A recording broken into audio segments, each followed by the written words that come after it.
Je rassure tout le monde, il ne s'agit pas d'un nouveau discours d'ouverture du président de l'Assemblée générale, mais j'ai l'honneur de lire le discours que le ministre de l'Enseignement supérieur, de la Recherche et de l'Espace, Philippe Baptiste, a adressé aux organisateurs, aux intervenants et aux participants.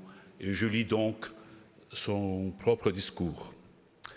Monsieur le Président de l'Institut français d'islamologie, Monsieur le conseiller du cheikh Mohamed Ben Zayed, Monsieur le recteur de la Mohamed Ben Zayed University for Humanities, Messieurs le directeur de l'Institut français d'islamologie et du Centre d'études philosophiques, Mesdames et Messieurs, chers collègues, je regrette profondément de ne pouvoir être parmi vous aujourd'hui, mais je tenais à ce que vous receviez directement ce message, car j'attache une grande importance à ce colloque et plus largement au travail mené par l'Institut français d'islamologie. Le thème qui vous réunit, la relation entre science, croyance, raison, est au cœur des interrogations contemporaines. Ces débats ont une longue histoire, comme le montrent les grandes figures que vous évoquerez au fil de ces journées. Averroès, Avicenne, Maïmonide, Vico, Montaigne. Et tant d'autres ont abordé ces questions et les ont éclairées chacun à sa manière avec les ressources de son époque. Mais leurs réflexions résonnent aujourd'hui avec une intensité particulière, à un moment où nous faisons face à un triple défi.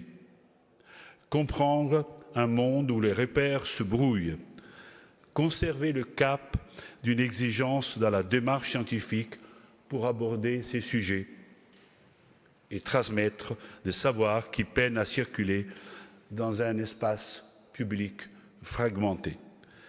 Ce colloque illustre une démarche qui allie une recherche exigeante, nourrie des héritages philosophiques et théologiques de part et d'autre de la Méditerranée, ouverte sur le dialogue entre disciplines, cultures et traditions intellectuelles. L'islamologie, dans ce contexte, éclaire des textes, des concepts, des dynamiques religieuses et sociales pour rendre intelligible ce qui, trop souvent, est simplifié, caricaturé ou instrumentalisé. C'est pourquoi je veux redire ici mon soutien à l'Institut français d'islamologie, dont la création a été voulue par le président de la République, dans un contexte où la demande de la société française s'y prêtait particulièrement. L'Institut français d'islamologie contribue d'abord au progrès de la recherche française. Il exerce aussi une mission d'intérêt général, créer un espace de travail commun entre spécialistes, faire dialoguer des savoirs parfois éloignés et construire des ponts entre institutions françaises et partenaires internationaux.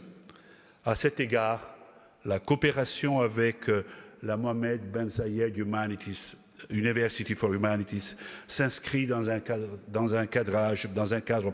partagé, respectueux des traditions intellectuelles de chacun et attentif aux exigences de la rigueur scientifique.